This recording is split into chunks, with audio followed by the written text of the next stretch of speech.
Então, em honra, né? Vamos lá quem chegou no horário e vamos começar. Acho que já tá sendo gravada, né? Tá gravando já.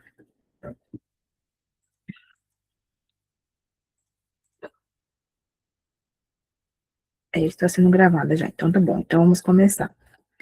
Questão 71 da prova do ENAMED. Questão 71 traz um homem de 28 anos, solteiro, residindo com os pais, comparece ao CAPS com visível constrangimento ao longo da consulta. Apesar de sua resistência inicial, relata que tem pensamentos recorrentes e indesejados, os quais invadem sua cabeça, tendo como temática a sua mãe sendo vítima de grande violência. Ou seja, esse paciente está tendo pensamentos intrusivos, certo?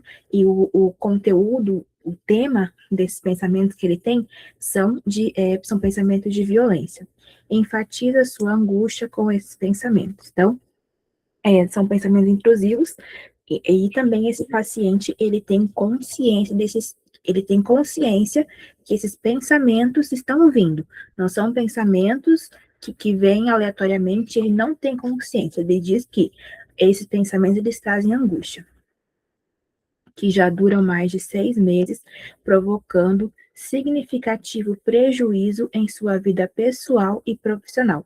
Afirma ter o entendimento de que não há fundamento para essas ideias e que não faz sentido sofrer por isso. A denominação para a descrição clínica apresentada é, ou seja, esse paciente, ele está tendo, como eu disse, são pensamentos intrusivos, são pensamentos recorrentes e indesejados, que invadem a cabeça dele e ele tem consciência, afirma ter o entendimento que não há fundamento para, não há fundamento nessas ideias e que não faz sentido sofrer com isso, né? Não faz sentido sofrer com esses pensamentos da mãe dele, no caso, sendo vítima de violência. Então, vamos para as alternativas. A, delírio. O que não pode ser o delírio? Quando o paciente ele tem delírio, o que é o delírio? É uma crença fixa e falsa. Só que o paciente, ele não consegue entender logicamente de onde vêm esses pensamentos. Então, o paciente com delírio, por exemplo, ele crê que ele fala que vem pensamentos à mente dele e ele acredita fielmente que está, por exemplo, sendo perseguido pelo FBI. A questão diz que o paciente afirma que não faz sentido sofrer com essas ideias, ou seja, o paciente, ele é consciente que não faz sentido sofrer com esse pensamento da mãe sofrendo violência. Então, isso não é compatível com o delírio. Por quê? No delírio, vou usar o exemplo novamente. O paciente acredita que está sendo perseguido pelo FBI e você pode falar o que for para ele. Ele não tem a consciência de que isso somente é um pensamento que vem à mente dele. Ele acredita fixamente que isso realmente acontece. Então, o delírio é uma crença fixa e é uma crença falsa. E o paciente, ele não é capaz de corrigir esse pensamento pela lógica. Ele não é capaz de perceber que o FBI não está correndo atrás dele. Certo? Então, a alternativa A errada. A alternativa B traz se trata de uma obsessão. Isso é o correto. Como são os pensamentos obsessivos? Eles são pensamentos, ou também pode ser impulsos, intrusivos, que vão gerar, por exemplo, pode gerar também algumas ações, mas aqui, no caso da obsessão, primariamente são pensamentos ou impulsos que o paciente tem, certo? Só que o que acontece na obsessão? O paciente tem consciência de que de que esses pensamentos, eles não têm sentido nenhum. Ele tem consciência que esses pensamentos, eles não têm uma lógica por trás deles. Então, vamos usar o mesmo caso do paciente que ele acredita que está sendo perseguido. Esse pensamento intrusivo no paciente que tem uma obsessão, esse pensamento ele vem até ele, só que o paciente... E por que isso gera angústia? Porque o paciente sabe que tem esse pensamento, só que ele também sabe que não faz sentido nenhum para que ele tenha isso. Então, essa é a alternativa correta, que é a obsessão. Que esse paciente, ele tem esse pensamento recorrente e indesejado. ou seja, um pensamento intrusivo, que a mãe está sofrendo uma violência, só que ele tem um entendimento, ele entende que isso que não tem sentido para essas ideias, não faz sentido que ele sofra com isso. E já no delírio, a pessoa não consegue ter consciência que aquilo não faz sentido. Ela acredita fielmente, ela acredita fixamente que aquilo está acontecendo. A alternativa C diz hipertimia. O que é hipertimia? É um humor aumentado. Então, o paciente vai ter uma alegria excessiva, vai ter euforia, vai ter a energia dele aumentada. Aqui o paciente não está tendo isso, ele não está tendo, o paciente não está eufórico, não está excessivamente alegre. O paciente está com o quê? Pensamentos intrusivos. Então, a letra C errada. A letra D diz compulsão. A compulsão, da mesma maneira que a obsessão, elas aparecem nos pacientes que têm toque, né? No transtorno obsessivo compulsivo. Só que o que acontece na compulsão, a obsessão é quando o paciente tem os pensamentos, isso é a obsessão. A compulsão é o que o paciente já vai ter comportamentos repetitivos para tentar diminuir aquela ansiedade. Então, o que são esses comportamentos repetitivos? Por exemplo, a pessoa lava a mão 20 vezes seguidas. A pessoa, antes de sair de casa, ela confere 10 vezes se as portas estão trancadas, por exemplo. A pessoa tem o tempo todo que está limpando, tem o tempo todo que está arrumando algo que já está arrumado. Então, a parte de obsessão são os pensamentos, que a pessoa tem consciência que aquilo não existe. E a compulsão já é a parte de um comportamento para tentar aliviar uma ansiedade. Então, lavar as mãos repetidamente, limpar repetidamente, conferir as portas se estão trancadas antes de sair de casa. Tudo isso caracteriza a compulsão, que são esses comportamentos repetitivos. Sim. Questão 71, alternativa certa, B.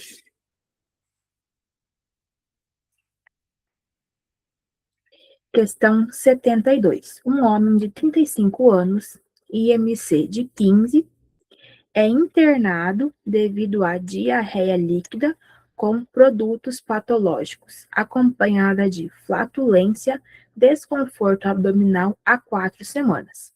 Apresentou emagrecimento de cerca de 10 quilos em um mês.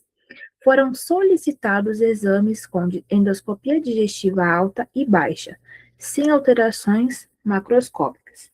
Estudos histopatológicos de estômago, intestino delgado e cólon normais. Teste respiratório de lactulose positivo.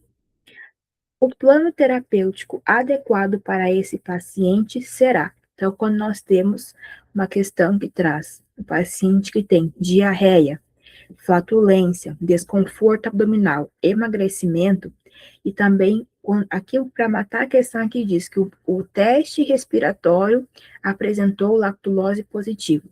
O que é que esse paciente está tendo? Ele está tendo SIBO. O que é SIBO? É o supercrescimento de bactérias no intestino delgado, certo? Então, o que vai acontecer na SIBO?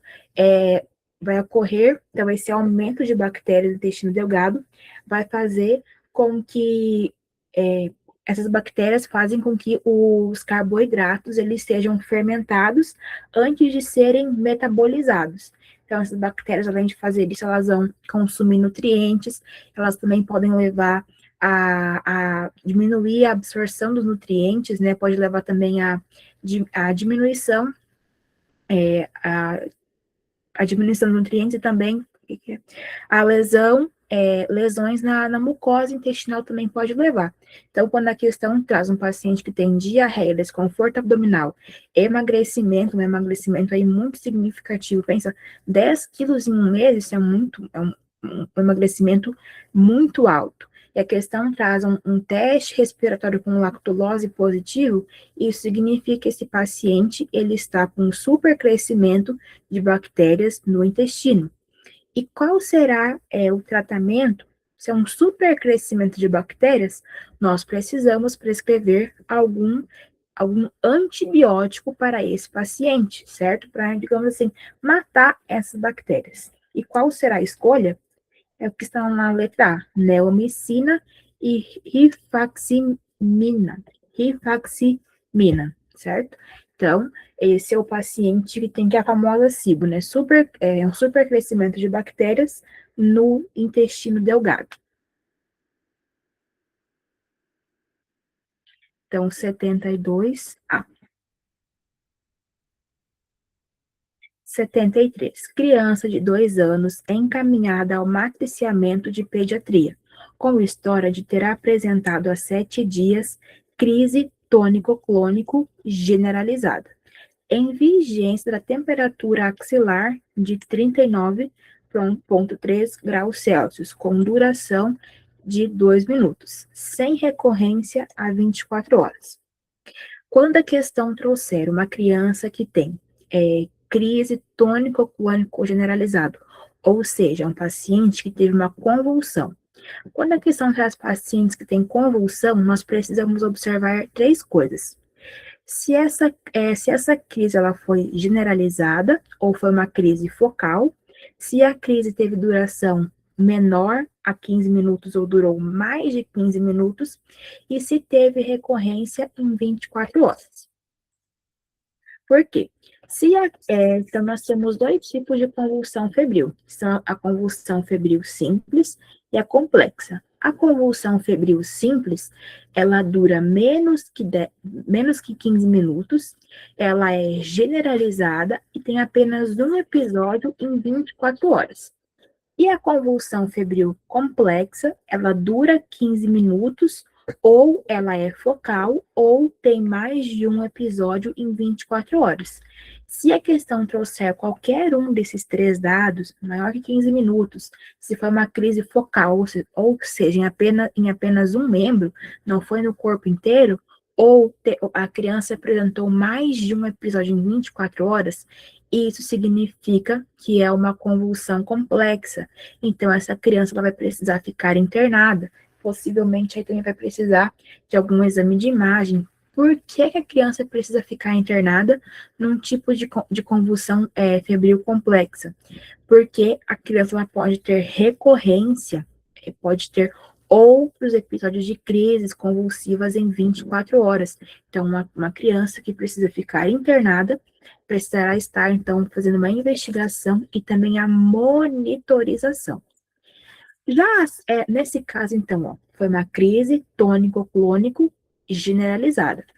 Então, simples. Durou 2 minutos, ou seja, teve uma duração menor a 15 minutos. Isso é simples. Não teve recorrência em 24 horas. Então, essa criança apresentou as 3 características de uma convulsão febril simples. Na convulsão febril simples, é muito difícil que essa criança tenha uma recorrência em 24 horas. Ou seja, essa criança não precisa ficar internada, é uma criança que pode ir para casa. Iremos somente orientar os pais com relação aos sinais de alarme, que se a criança estiver novamente, precisa voltar a consultar. Não é uma criança que vai precisar receber alguma medicação para casa, ou seja, não é uma criança que vai precisar usar barbitúricos, por exemplo. Essa criança, ela vai para casa, vai ser tratado a febre dela e os pais vão ser orientados. E também não precisa de exame de imagem. Eu estou falando tudo isso porque tudo isso já foi cobrado nas questões, certo? A convulsão febril simples é a que mais aparece, tanto na prática quanto também na teórica. Então, o que é que nós vamos fazer com essa criança? É o que está na C. Tranquilizar e orientar puericultura de rotina. Então, tranquilizar os pais, que não é nada grave, e que essa criança vai continuar fazendo as consultas lá normalmente. A. Solicitar eletroencefalograma? Não. O paciente teve uma convulsão febril simples. Nas convulsões febris simples, não é necessário solicitar nenhum exame de imagem. B. Indicar profilaxia com barbitúricos? Errado. Convulsão febril simples, não é necessário profilaxia com nenhum medicamento. Solicitar exames laboratoriais de imagem? Errado. Convulsão febril simples, essa não é a conduta. 73, C.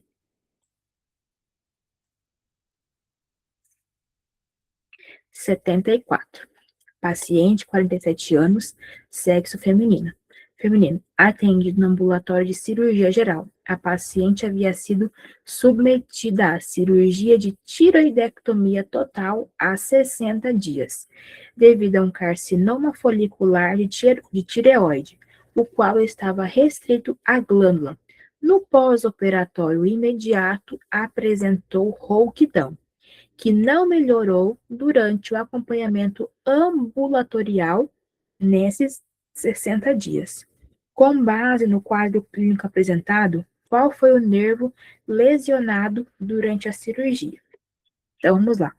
Quando nós temos uma paciente no pós-operatório de tiroidectomia que apresenta também rouquidão, qual é o nervo que é lesionado? É o nervo laringeu recorrente. Então, anota aí. Paciente pós-operatório de tiroidectomia mais rouquidão no pós-operatório, isso significa que o nervo lesionado foi o nervo laríngeo recorrente, certo? A lesão desses outros nervos, gente, não causa rouquidão. O único nervo que pode ser lesionado que vai causar rouquidão é a lesão do nervo laringeu recorrente, certo? Então, questão 74, gabarito letra A.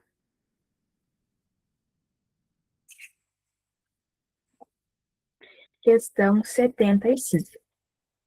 Paciente de 29 anos no Ligesta com ciclos menstruais com intervalos de 20 a 60 dias, duração de 4 a 10 dias, ou seja, se a paciente está tendo ciclos menstruais com intervalos de 20 a 60 dias, isso que isso significa?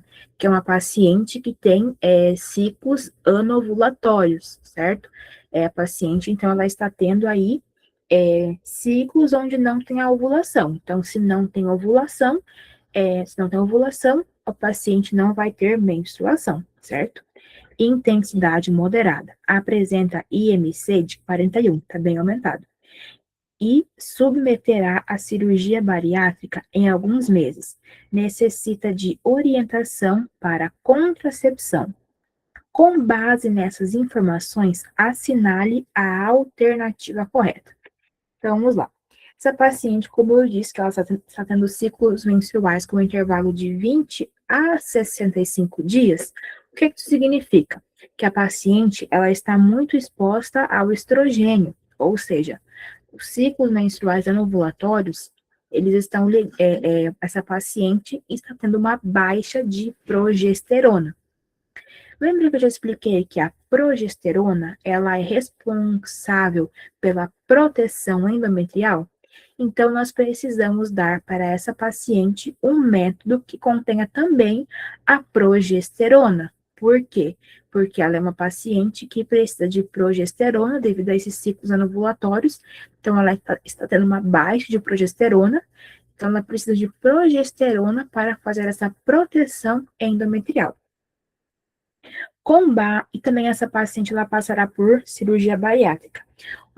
As pacientes, as mulheres que passam por cirurgia bariátrica, elas precisam ficar no mínimo, um ano sem engravidar. Então, essa paciente, ela precisa, é uma paciente que está aí 29 anos, ela está em idade fértil. Então, ela precisa de um método contraceptivo eficaz, porque ela não pode gestar em até um ano, no mínimo, após a cirurgia bariátrica, ok? Alternativa A, não é a alternativa correta. Alternativa A, para contracepção efetiva e proteção endometrial, está indicado o endoconceptivo antes da operação. Essa é a correta. Então, essa paciente, ela precisa de um método contraceptivo eficaz e também precisa de proteção endometrial. E quem vai dar essa proteção endometrial que ela precisa é a progesterona. Está indicado o endoconceptivo. O que é esse endoconceptivo?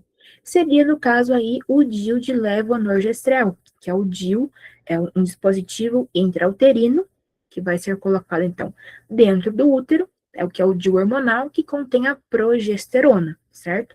Então, ele vai dar tanto a contracepção efetiva, tem uma alta eficácia, e também vai fazer a proteção endometrial que essa paciente precisa.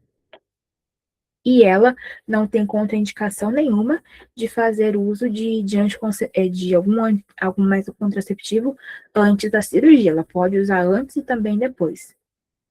Devido ao risco de aumentar tromboembolismo, está contraindicado o uso de métodos hormonais? Errado, porque nem todo método contraceptivo aumenta o risco de tromboembolismo, certo? Um método que contém somente progesterona, ele tem um baixo risco que a paciente vá desenvolver um tromboembolismo.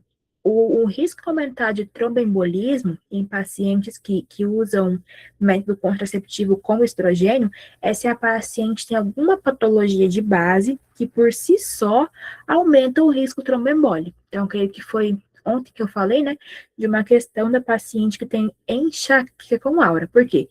A paciente que tem enxaqueca com aura, ela tem acho que é de 2 até 5 vezes mais risco de ter um AVC. Então, são pacientes que têm enxaqueca com aura, ela já tem por si só pela patologia, já tem um maior risco de ter AVC. Então, se eu der um método que contém estrogênio, isso vai aumentar ainda mais esse risco. Porém, eu não posso afirmar que todos os métodos contraceptivos, eles aumentam o risco de tromboembolismo. Alguns aumentam o risco de tromboembolismo em certas pacientes específicas, que aí vai aumentar muito, né? Mas que todo método aumenta o risco de tromboembolismo, isso é uma afirmação errada. E ela não tem contraindicação de método hormonal. Apresenta quadro de anovulação crônica, certo? Portanto, deve ser orientada a usar o preservativo masculino. Porque ela deve usar preservativo, o parceiro deve usar preservativo? Sim, porque além de proteger contra a gestação indesejada, né, protege também contra ISTs. Porém, essa paciente ela precisa de um método mais eficaz contra a gestação, né, para que essa paciente não engravide, do que o preservativo masculino. Então, aqui o DIU ele tem mais eficácia que o preservativo. Então, por isso que nós vamos preferir um método contraceptivo de mais eficácia. E também como diz, apresenta quadro de anovulação crônica, certo? Ou seja, essa paciente, ela precisa receber progesterona. Por quê? Para que a progesterona faça a proteção endometrial para essa paciente. C, errada. D, está contraindicada a gravidez na fase de perda de peso. Logo, ela pode usar o adesivo anticoncepcional. Obviamente que é ideal, né, que as pacientes que elas percam peso antes de uma gestação, né, porque a obesidade a gente querendo, não querendo, gostando, não gostando, ela é um fator de risco para que a paciente tenha algumas patologias. Porém, é, um método que aqui a questão fala, o adesivo anticoncepcional. O que acontece no adesivo anticoncepcional? Ele contém estrogênio e progesterona. Então, as pessoas que são obesas, se elas, as mulheres obesas, se elas forem usar um método que contém, perdão, as mulheres obesas elas já têm um risco maior de ter algum fenômeno tromboembólico. Então, nós vamos preferir um método que tenha maior eficácia, né, porque o DIU, ele tem mais eficácia que o adesivo, e ele também ele contém a progesterona, que vai fazer essa proteção endometrial. E também para as mulheres obesas, nós preferimos um método que não contenha estrogênio. Por quê? As mulheres obesas, como eu disse, elas já têm um fator de risco maior para ter algum fenômeno tromboembólico, um tromboembolismo, por exemplo. Então, eu vou preferir algum método que não contenha o estrogênio, porque senão, se juntar uma paciente obesa que está recebendo ali imensamente o estrogênio, ela tem um fator de risco a mais para ter tromboembolismo, certo? Mas aquilo que eu falei, gente, nós não podemos dizer que todos os métodos contraceptivos, eles causam tromboembolismo. Os métodos contraceptivos, eles aumentam o risco de fenômenos tromboembólicos principalmente em mulheres que têm certas patologias de base, certo? E também lembrando que a obesidade não é se fala, a obesidade não é uma contraindicação absoluta para paciente usar um método que contém estrogênio, ok? E que diz, devido ao risco de aumentar o embolismo, está contraindicado o uso de métodos hormonais? Não, essa paciente ela pode usar sim um método hormonal, de preferência um método hormonal eficaz e que vai ter a progesterona para fazer a proteção endometrial que ela precisa, ok? Questão 75, alternativa correta A. 76, um tema muito que tem aparecido também, já faz umas 3 provas seguidas que aparece isso. Mulher de 28 anos, estudante universitária, comparece à UBS para consulta agendada. Refere ter realizado seus últimos exames de rotina há 3 anos, com resultados normais. Faz uso regular de anticoncepcional combinado oral há 2 anos. Não faz uso de preservativo. Relata que seu namorado apresentou uma úlcera no pênis há cerca de 30 dias. Tratado com injeção de benzetacil. Ou seja, que o namorado dela teve? O namorado dela teve sífilis, né? Que é o cancro duro, que é a sífilis primária, que é a mesma coisa que cancro duro. E se ela tem relação se ela tem relação sexual com esse namorado e não faz uso de preservativo, então ela precisa fazer um teste, porque ela pode ser que ela se infectou também com sífilis, né? Desenvolveu a sífilis. Ela fez um teste rápido para HIV e deu reagente. Teve sua última relação sexual com ele há 2 dias. Exame físico sem alterações. O manejo inicial para essa paciente então, a paciente fez um teste rápido para HIV, perdão, e deu positivo. E teve, perdão, gente, o namorado fez teste para HIV, tá? Desculpa.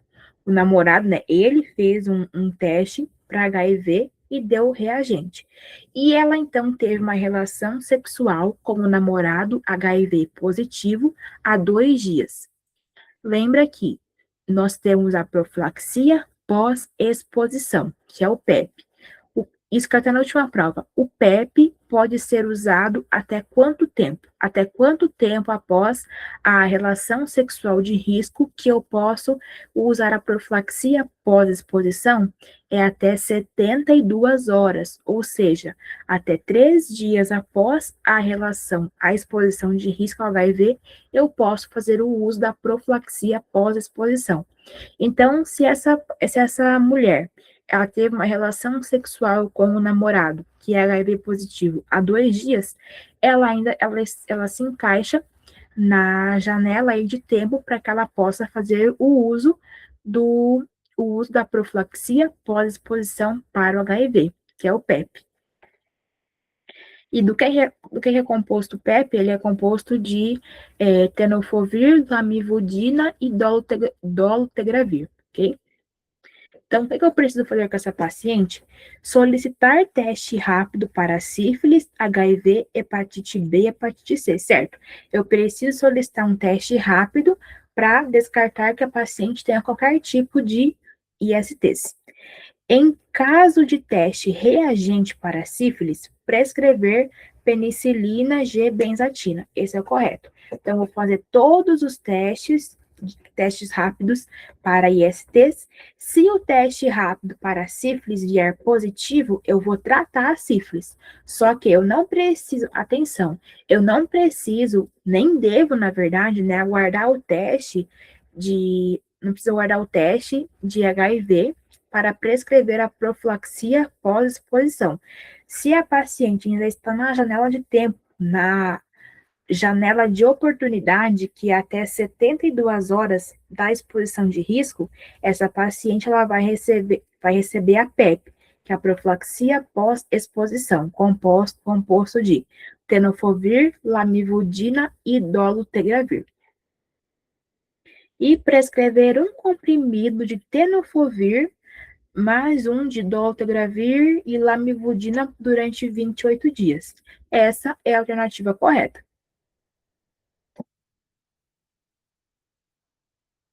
Então, letra A certa. Letra B.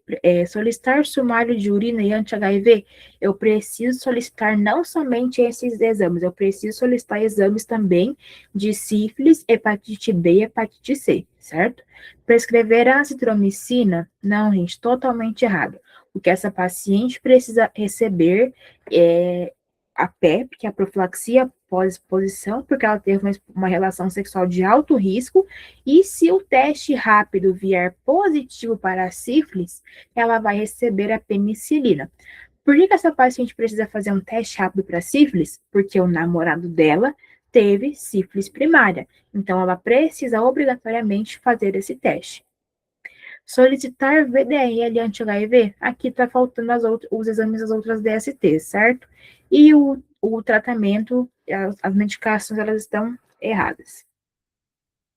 Solicitar urocultura, colpostologia oncótica e anti-HIV, não, gente.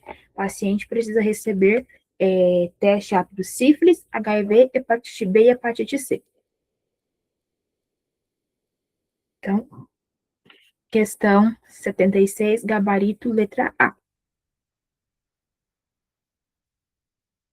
Questão 77. Uma equipe de saúde da família realiza atendimento itinerantemente a comunidades ribeirinhas e aldeias indígenas na região amazônica. Em visita, uma médica recém-chegada observa aqui, uma mulher ribeirinha evita contato visual durante a consulta e responde as perguntas apenas com monossílabos. Em outra situação, um indígena da etnia ticuna não aceita ser atendido sozinho e insiste na presença de um pajé da comunidade.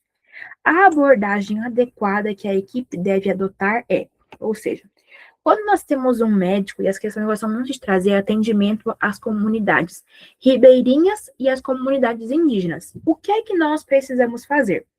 Esse médico, ele precisa tanto usar o conhecimento científico que ele tem, porém ele também precisa, juntamente com isso, respeitar a cultura daquelas pessoas, entender qual é o modo de vida delas e respeitar as crenças que elas têm na medicina tradicional, digamos assim.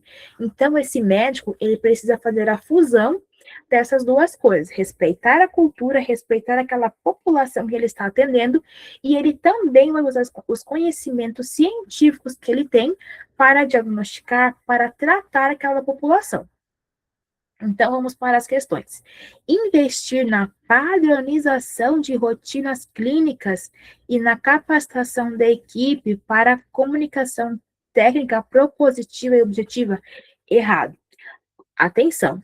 Quando as alternativas uma questão de atenção a povos ribeirinhos ou atenção a indígenas trouxer que você vai precisar fazer um atendimento padronizado, isso está errado, gente. O atendimento, ele precisa ser individual, respeitando as características daquela população e unindo os conhecimentos que eles têm com o conhecimento científico que o médico tem, certo? Você não vai fazer um atendimento padrão. Isso está errado. Letra B.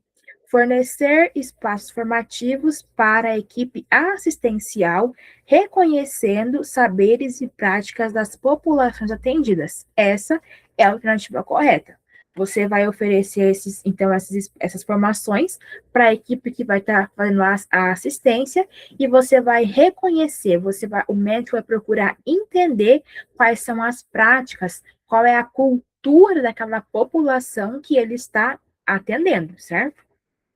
Então, sempre se lembre que não é um atendimento padronizado, é um atendimento ali específico para aquela população. E você não vai usar só o conhecimento tradicional, o conhecimento da medicina deles, né?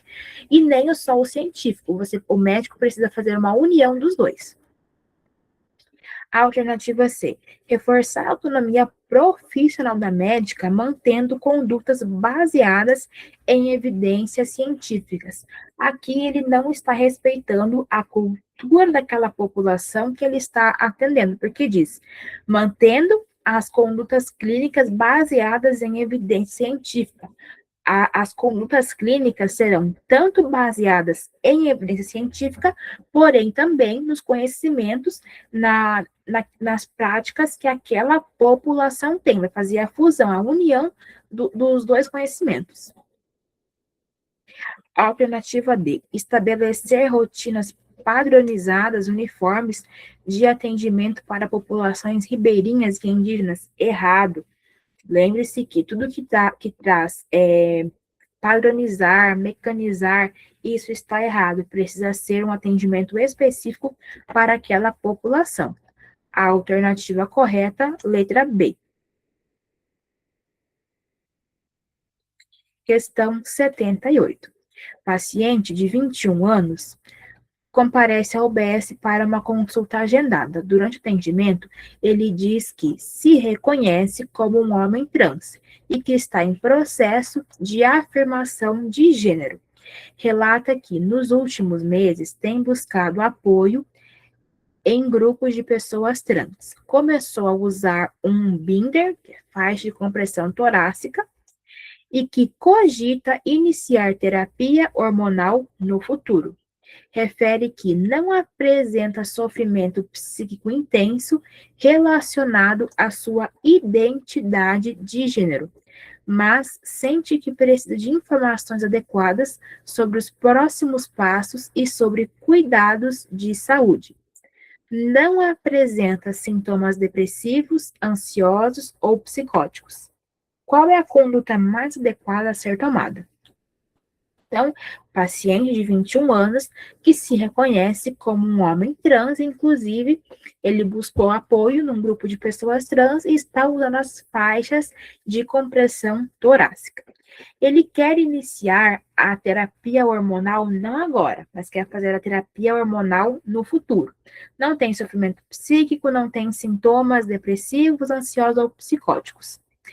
Qual a conduta mais adequada a ser adotada? Esse paciente, gente, lembrando que paciente transexual, transgênero, isso não é classificado como um transtorno psiquiátrico, certo? Então, ele não precisa receber um diagnóstico de um psiquiatra, ele não precisa ele não é classificado como um paciente que tem um transtorno. Isso era muito antigamente, mas hoje em dia o DSM, os DSMs, ele já vem isso já está atualizado. Então, um paciente transexual transgênero, ele não tem um transtorno mental, certo? Então, letra A. Solicitar avaliação psiquiátrica para diagnóstico de disforia de gênero. Não, disse paciente, ele não precisa ir a um psiquiatra para receber algum diagnóstico. O acompanhamento, a conduta, será o seguimento com o médico da UBS. Ele não precisa ir para um psiquiatra para receber diagnóstico nenhum. B. Iniciar terapia hormonal no SUS, perdão, iniciar terapia hormonal na UBS conforme estabelecido no processo transexualizador do SUS e marcar retorno em 8 semanas. Por que essa está errada? Porque o paciente diz que ele quer fazer, ele cogita iniciar a terapia hormonal somente no futuro. Eu não vou iniciar a terapia hormonal agora, porque o paciente não quer a terapia hormonal agora. Agora eu vou fazer uma escuta ativa, eu vou apoiar esse paciente, eu vou respeitá-lo sempre, obviamente, e ele vai fazer acompanhamento na UBS. Futuramente, de acordo ali com o desejo do paciente, aí ele faz a terapia hormonal. Porém, ele não quer fazer agora, ele quer fazer somente no futuro. Alternativa C, encaminhar para serviço especializado e informar que o segmento relacionado à transição de gênero deve ser feito com especialista. Errado, gente. Esse paciente, ele não precisa ir para um especialista. O segmento dele será feito na própria UBS, ok? Então, C, errada. D, esclarecer que tal identidade de gênero não é um transtorno mental, certo? Oferecer acompanhamento contínuo na UBS e orientar sobre os cuidados gerais de saúde. Essa é a alternativa correta. O paciente transgênero, ele não tem um transtorno mental, ele vai ser acompanhado na UBS, ele não precisa ir para um psiquiatra para receber diagnóstico nenhum. E ele vai ser orientado sobre os cuidados gerais de saúde. Essa é a correta.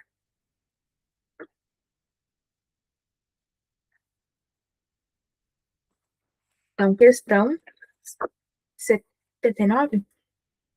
É, 79. Mulher de 62 anos com diagnóstico de infecções do trato urinário, de repetição. Da entrada na UPA com quadro de febre alta e calafrios. A paciente é portadora de diabetes mellitus do tipo 2. Em tratamento regular com metformina e glicazida. A admissão apresenta-se com pressão arterial 110 por 70, frequência cardíaca 106, frequência respiratória 25, temperatura axilar de 38 graus.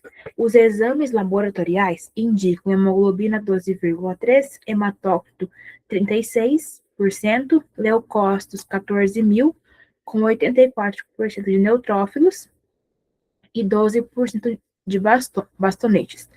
Plaquetas de 210.000. A conduta para esse caso deve ser recomendar. Então, vamos lá. O que é que essa paciente está tendo? Essa paciente, ela está tendo uma infecção com possível foco urinário, porque a questão diz que a paciente, ela tem infecções do trato urinário de repetição. E hoje ela consulta devido a febre alta e calafrios. A paciente também está com uma taquicardia, ou seja, essa paciente, ela está com uma infecção sistêmica já, certo? Então, essa paciente, obviamente, ela vai precisar ficar internada, ela também está com febre, então ela precisa de antitérmico, ela vai receber hidratação, e ela também precisa receber antibiótico, certo? Aqui o mais importante é que essa paciente ela receba o antibiótico, porque ela precisa tratar essa infecção. Num primeiro momento, esse antibiótico ele será de amplo espectro. Perdão.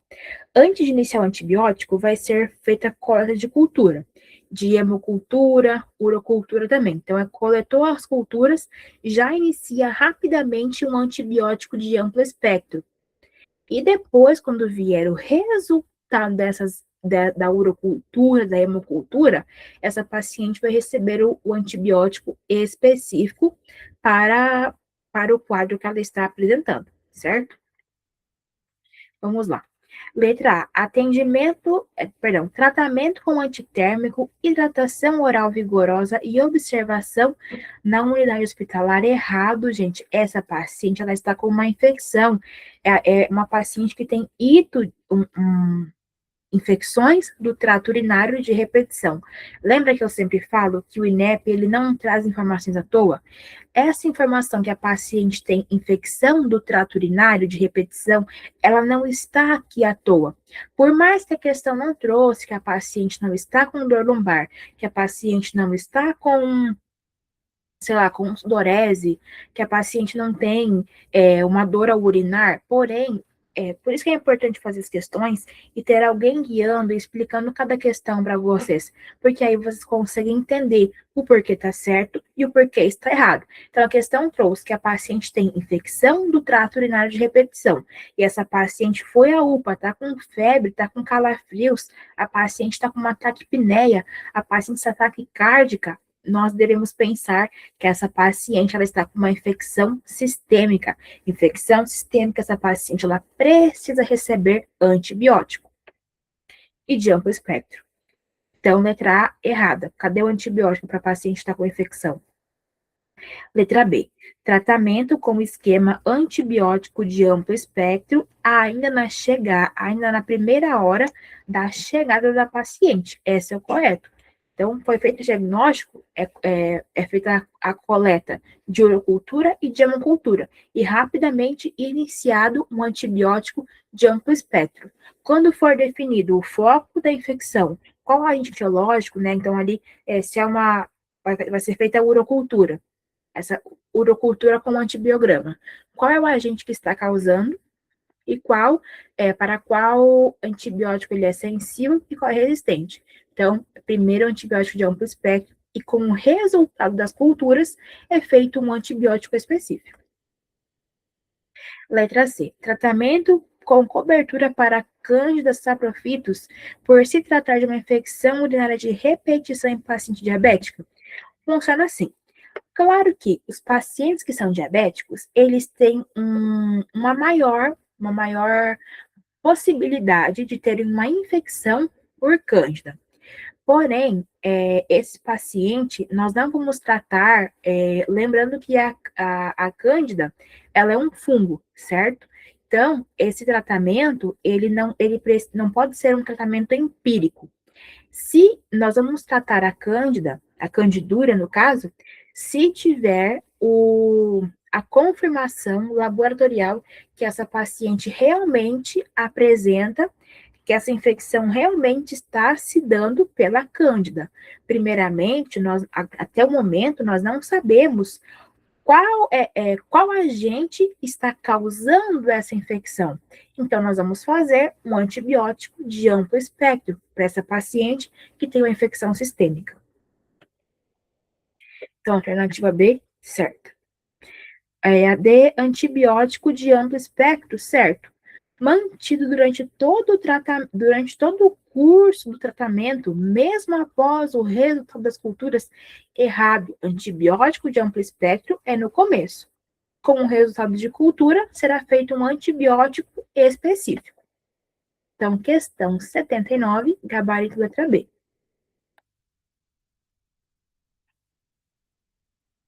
Questão 80. Recém-nascida a termo apresenta, no primeiro minuto de vida, quadro de apneia e bradicardia, desvio do ictus à direita, abdômen escavado e presença de ruídos hidroaéreos à ausculta do hemitórax esquerdo. No decorrer do atendimento desse recém-nascido em sala de parto, os procedimentos adequados a serem realizados são: então, um bebê, quando a questão trouxer um bebê que tem apneia e bradicardia, o abdômen escavado e a tensão, ruídos hidroaéreos, qual o local do nosso corpo que nós vamos auscultar ruídos hidroaéreos? É no abdômen. E como que está sendo no tórax, que a gente vai ouvir? Murmúrio vesicular. Como que nós estamos ouvindo ruídos hidroaéreos no tórax? Essa paciente, ela está com uma hérnia diafragmática. Esse recém-nascido tem uma hérnia diafragmática. O que está acontecendo? Tem alças no intestino, no tórax desse paciente. Por isso que se ausculta no tórax, no hemitórax esquerdo, se está auscultando ruídos hidroaéreos. Por isso que o barulho, né? Vamos falar assim bem leigo. O barulho que a gente ouve na barriga está sendo escutado lá no tórax desse paciente, porque tem um conteúdo ali que deveria estar no abdômen e que está no tórax. Então, o que é que nós vamos fazer com esse paciente? O paciente também está em apneia, está com uma bradicardia. Nós vamos fazer a intubação, uma intubação traqueal e massagem cardíaca externa.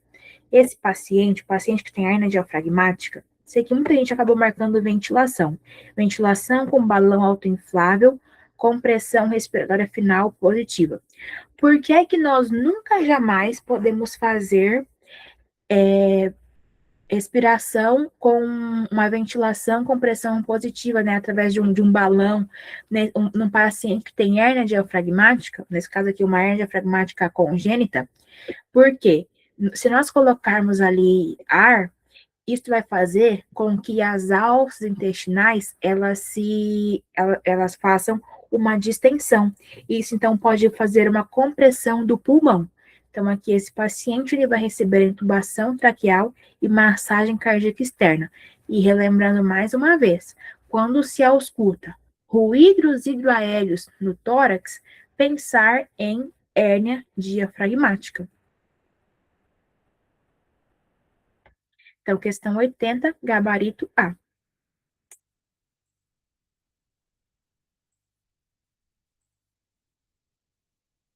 E assim terminamos mais as questões de hoje, certo? Hoje nós não vamos ter o tema, devido que é a doutora Sara que vai estar trazendo o tema, e será amanhã, certo? Então, a gente fica somente com essas 10 questões. Amanhã a gente faz as questões da 81 até a 90, certo? Denis, levanta a mão, pode falar.